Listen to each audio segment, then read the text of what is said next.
نحمدہ ونصلی ونسلم علی رسولہ الکریم اما بعد فاعوذ باللہ من الشیطان الرجیم بسم اللہ الرحمن الرحیم ففہمناہا سلیمان وکلا آتینا حکما وعلما۔ پارہ نمبر 17 سورۃ الانبیاء، رکوع نمبر 6، آیت نمبر 79۔ حضرت الاستاد مولانا ڈاکٹر شیر علی شاہ نور اللہ مرقدہ نے مجھے ایک خط لکھا۔ کچھ طلباء کی ذہن کمزور تھی تو اس نے ایک دعا لکھی کہ اس دعا کے پڑھنے کا اہتمام کیا جائے ہر فرض نماز کے بعد، اور دعا یہ تھی کہ یا معلم آدم علمنی ویا مفہم سلیمان فہمنی ویا ملہم الملائکۃ الہمنی۔ آیات مذکورہ ففہمناہا، فرمایا کہ ہم نے سمجھا دیا وہ فیصلہ سلیمان علیہ السلام کو، وَكُلًّا آتَيْنَا، اور ہر ایک کو ہم نے دی حکمت وعلماً، اور علم، وسخرنا، اور تابع کی تھی ہم نے مع داؤد علیہ السلام کے ساتھ الجبال، پہاڑ، یسبحنا، کہ وہ تسبیح کرتے تھے، والطیر، اور پرندے، وَكُنَّا فَاعِلِينَ، اور ہم ہی کرنے والے تھے۔ صاحب جلالین ففہمناہا سلیمان میں ہا ضمیر حکومت کو راجع کرتے ہیں، اور اگرچہ لفظ حکومت ما قبل میں مذکور نہیں ہے، مگر یحکمانے کے لفظ سے مفہوم ہو رہا ہے، اور یحکمانے کے اساس پر لفظ حکومت کو صاحب جلالین راجع کرتے ہیں، جیسا کہ اعدلوا هو اقرب للتقوی میں ہوا ضمیر عدل کو راجع ہے، جو متضمن ہے اعدلوا فعل میں۔ تو اسی طرح ففہمناہا میں ہا ضمیر راجع ہے حکومت کو، اور جو تضمناً مذکور ہے یحکمانے میں۔ وَكُلًّا آتَيْنَا حُکْمًا وَعِلْمًا، اور دونوں انبیاء علیہ السلام تھے، دونوں کو علم و حکمت عطا کیا گیا تھا، اور دونوں کے فیصلے درست تھے اور شریعت کے موافق تھے۔ داؤد علیہ السلام کا فیصلہ بھی درست، اور سلیمان علیہ السلام کا فیصلہ بھی درست۔ یہاں پر امام قرطبی رحمۃ اللہ علیہ ایک بحث چھیڑتے ہیں، اور بحث یہ ہے کہ آیا ہر مجتہد ہمیشہ مصیب ہی ہوتا ہے، اور آیا دو متضاد اجتہاد ہو، دو مجتہدین کہ اجتہاد آپس میں متعارض ہو، تو پھر کس کے اجتہاد کو درست سمجھا جائے اور کس کے اجتہاد کو غلط قرار دیا جائے یا دونوں کو حق سمجھا جائے؟ اس حوالے سے اہل علم کے مابین زمانہ قدیم سے ایک اختلاف چلا آ رہا ہے، اور عجیب بات یہ ہے کہ آیات مذکورہ سے دونوں فریق، دونوں جماعتیں استدلال کرتے ہیں۔ جو اہل علم فرماتے ہیں کہ اگر دو مجتہدین کا اجتہاد آپس میں متصادم ہو تو دونوں کو حق سمجھا جائے، دونوں کو درست قرار دیا جائے، کیونکہ قرآن کی آیت یہی آیت کہ وَكُلًّا آتَيْنَا حُكْمًا وَعِلْمًا ہے۔ داؤد علیہ السلام کا فیصلہ بھی درست، سلیمان علیہ السلام کا فیصلہ بھی درست، ارشاد ربانی کے مطابق سیدنا داؤد علیہ السلام پر کوئی عتاب نہیں ہوا۔ معلوم ہوتا ہے کہ داؤد علیہ السلام کا فیصلہ بھی حق تھا، اور سیدنا سلیمان علیہ السلام کا فیصلہ بھی درست تھا۔ البتہ سلیمان علیہ السلام کے فیصلے کو اصلح ہونے کے اساس اور بنیاد پر ترجیح دی گئی۔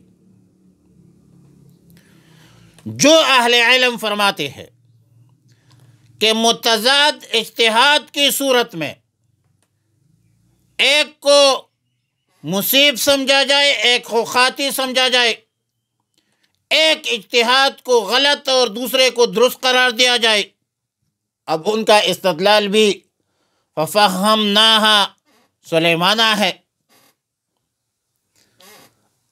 لیکن رسول اللہ مبارک صلی اللہ علیہ وسلم نے فرمایا کہ جس شخص نے اجتہاد کیا اور دینی حکم اصول اجتہاد کے تحت بیان کیا، اگر اجتہاد صحیح ہے، اجتہاد مصیب ہے، تو اس کو دو اجر ملیں گے، ایک اجتہاد کرنے کی محنت اور جدوجہد، اور دوسرا صحیح اور ثواب حکم تک پہنچنے کا اجر و ثواب۔ اور اگر اجتہاد درست اور صحیح نہیں تو محنت کا ایک اجر ضرور ملے گا۔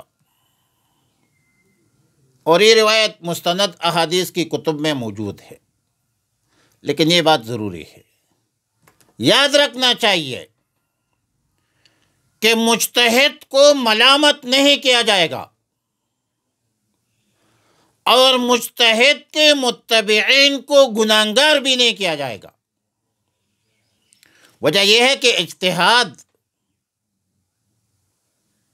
علت کی بنیاد پر ہوتی ہے، فیکٹر کی بنیاد پر ہوتی ہے، وہ مابہ القیاس، مقیس اور مقیس علیہ کے مابین جو قدر مشترک مابہ الاشتراک چیز ہوتی ہے اس کی بنیاد پر ہوتی ہے، اور علل جو ہے یہ لا تعد ولا تحصا ہے، بہت زیادہ ہو سکتے ہیں۔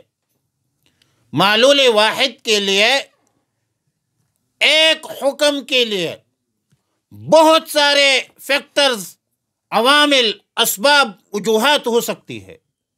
مثلا روشنی ہے، اب روشنی کے لیے موبائل کی لائٹ بھی ہے، بلب بھی ہے، بجلی ہے، آگ ہے، سورج ہے، چاند ہے، ایک روشنی کے لیے کتنی علت ہے۔ تو مجتہد جو اجتہاد کرتا ہے وہ علت کی بنیاد پر کرتا ہے، اور علت جو ہے وہ زیادہ ہو سکتی ہے اور زیادہ ہوتی ہے۔ ایک اور مسئلہ ضروری کہ یہ جو داؤد علیہ السلام نے فیصلہ کیا، سلیمان علیہ السلام نے فیصلہ کیا، شریعت مطہرہ، شریعت محمد عربی صلی اللہ علیہ وسلم کے حوالے سے اس مسئلے کا کیا حکم ہے کہ رات کے وقت کسی کے فصل میں، کسی کی کھیت میں، کسی کے جانور داخل ہو کر فصل کو، کھیت کو نقصان پہنچا دے تو شریعت مطہرہ کا حکم کیا ہے؟ تو اس حوالے سے ائمہ مجتہدین کے درمیان اختلاف ہے۔ امام شافعی رحمہ اللہ الباری کا مسلک یہ ہے کہ اگر رات کے وقت کوئی جانور کسی کے کھیت میں داخل ہو کر نقصان پہنچا دے تو مالک پر ضمان ہوگا، تاوان ہوگا مالک پر۔ اور اگر دن کے وقت کسی کا جانور کسی کے کھیت میں داخل ہو کر نقصان پہنچا دے تو اس کا تاوان اور ضمان نہیں ہوگا۔ اگرچہ آیت مذکورہ سے بھی استدلال ہو سکتا ہے، امام شافعی رحمۃ اللہ علیہ کے رائے کا استدلال آیات مذکورہ سے بھی ہو سکتا ہے، لیکن شریعت مطہرہ کے اصول ادلہ اربعہ میں سے دلیل ثانی چونکہ حدیث ہے، تو اس اصول کے تحت امام شافعی رحمہ اللہ الباری نے ایک حدیث سے استدلال کیا ہے جو موطئ امام مالک میں مرسلاً منقول ہے۔ حضرت براء ابن عازب رضی اللہ تعالیٰ عنہ نے، اس کے ایک اونٹنی ایک شخص کے باغ میں داخل ہو گئی، نقصان پہنچایا باغ کو، تو رسول اللہ صلی اللہ علیہ وسلم نے یہ فیصلہ فرمایا کہ باغوں اور کھیتوں کی حفاظت رات میں ان کے مالکوں کے ذمہ ہے۔ ان کے حفاظت کے باوجود اگر رات کو کسی کے جانور نقصان پہنچا دے تو جانور کے مالک پر ضمان ہوگا۔ زناور دشپے پغوجل کی، رات کو جانوروں میں باندھا جاتا ہے، لہذا امام شافعی رحمۃ اللہ علیہ کا مسلک یہ ہے کہ اگر کسی کے جانور نے رات کے وقت کسی کے کھیت کو، فصل کو، باغیچے کو نقصان پہنچایا تو مالک پر تاوان ہے، ضمان ہے۔ امام ابو حنیفہ رحمہ اللہ تعالی رحمۃ واسعہ کا مسلک یہ ہے کہ جس وقت جانوروں کے ساتھ جانوروں کا چرانے والا، محافظ، حفاظت کرنے والا وہ چرواہا موجود نہ ہو اور اس بندے نے غفلت کا مظاہرہ کیا، کسی کے باغ کو نقصان پہنچایا، کسی کے کھیت کو نقصان پہنچایا، کسی کے فصل کو نقصان پہنچایا، تو اس صورت میں مالک پر ضمان ہے، تاوان ہے، خواہ معاملہ دن کا ہو یا رات کا ہو، مسئلہ ذمہ داری کا ہے، مسئلہ احساسی ذمہ داری کا ہے۔ جانور آپ کے ہیں تو اپنے جانوروں کو خود حفاظت کرو، اور جانوروں کے ساتھ جانوروں کا محافظ نہ ہو اور خود ہی جانور کسی موقع پر نکل کر کسی کی کھیت کو نقصان پہنچایا تو پھر تو جانور کے مالک پر تاوان اور نقصان نہیں ہے، دن ہو یا رات ہو، کیونکہ یہ قصدن آمدن تو نہیں ہے، اگر محافظ ہے، ذمہ دار ہے تو ٹھیک ہے، تاوان ہوگا. اگر محافظ ساتھ نہیں ہے تو پھر تو تاوان نہیں ہوگا. جانور ہے، جانور کو کون سمجھائے. امام ابو حنیفہ رحمۃ اللہ علیہ کی دلیل وہ حدیث ہے جو بخاری شریف، مسلم شریف میں اور تقریباً تمام محدثین نے نقل کی ہے کہ رسول اللہ صلی اللہ علیہ وسلم نے فرمایا کہ جانور کسی کو نقصان پہنچا دے تو وہ قابل مواخذہ نہیں ہے. ان جانور کے مالک پر ضمان نہیں ہے، بشرطے کہ محافظ، جانوروں کا محافظ جو ہے وہ ساتھ نہ ہو. اگر محافظ ہے تو پھر اس پر ضمان اور تاوان ضرور ہوگا. وَسَخَّرْنَا مَعَ دَاوُودَ يُسَبِّحْنَا حضرت داؤد علیہ السلام کو اللہ تعالی نے ظاہری کمالات میں سے ایک کمال حسن صوت عطا کیا تھا، بہترین آواز اللہ نے دیا تھا. اور جب سیدنا داؤد علیہ السلام زبور پڑھتے تھے تو پرندے ہوا میں ٹہرنے لگتے تھے. داؤد علیہ السلام کے ساتھ تبسم فرماتے تھے. اس طرح پہاڑ اور ہر شجر، ہر مدر سے تسبیح کی آوازیں نکلتی تھی.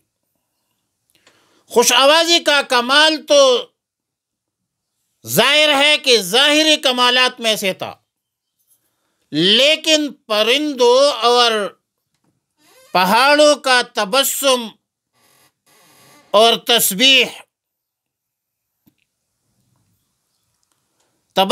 اس میں شریک ہونا بطور معجزہ تھا.